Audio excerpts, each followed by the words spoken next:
I went down to the Skyway Theater. I know you guys remember the Skyway Theater downtown Oh Minneapolis, yeah. with a couple of friends of mine from high school, and we saw Purple Rain. I don't think we were old enough, but we went and saw Purple Rain. And I knew for a fact when I walked out of that theater, I'm like, I want to do that and all of that. So that's where it started. Then Uncle Paul, after Purple Rain, was lead singer of the Family.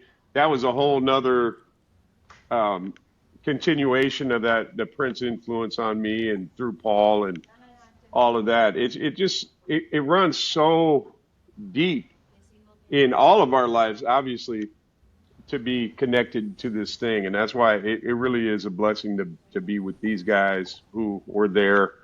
Um, but, Paul's thing really inspired me. And then it was weird because I'd be playing out in Europe with my mom.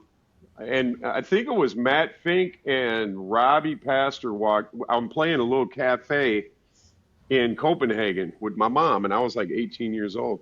And Fink and Robbie Pastor walk in, and they're like, we look at each other like, "What are you doing here?" Well, what are you doing here?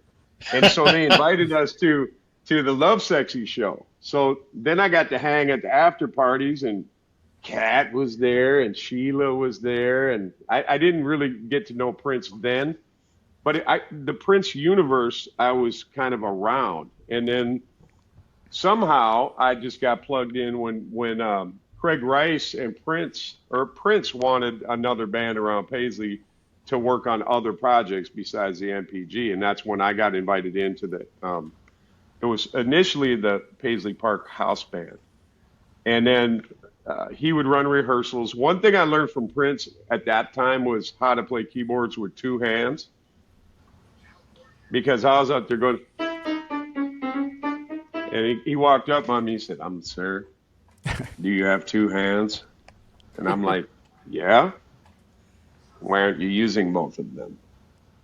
Oh And yeah. so he pissed me off, and I was back home that night doing this two-hand stuff, and I'm like, "I'll show you." But anyway, he had a way of inspiring all of us to do more than we thought we could do. And I think that his That's gift of plugging people in together and then pushing you to show you that you can do more than you think you can do is the hmm biggest takeaway from that. And then he brought us on tour, and I was touring internationally on the Diamonds and Pearls tour when I was 22. And after that, wouldn't be able to tell me much, you know. Yeah. So that's it. That's the story, man. Yeah. I'm completely blessed by the Prince connection, and thus all of the people on this screen.